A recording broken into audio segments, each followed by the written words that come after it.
இந்த மீனை வச்சு தோசைக்கல்லில் போட்டு சமைக்க போகிறோம். வாங்க எப்படின்னு பார்க்கலாம். மீனுக்கே கீத்து போட்டுக்கலாம்.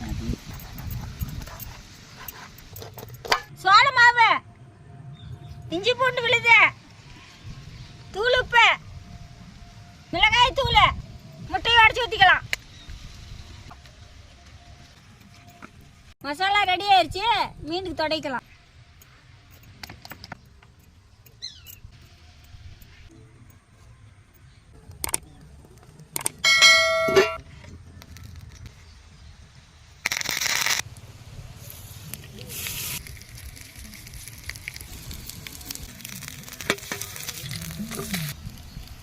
மீன் வெந்து பாத்தியா, எடுத்துக்கலாம்.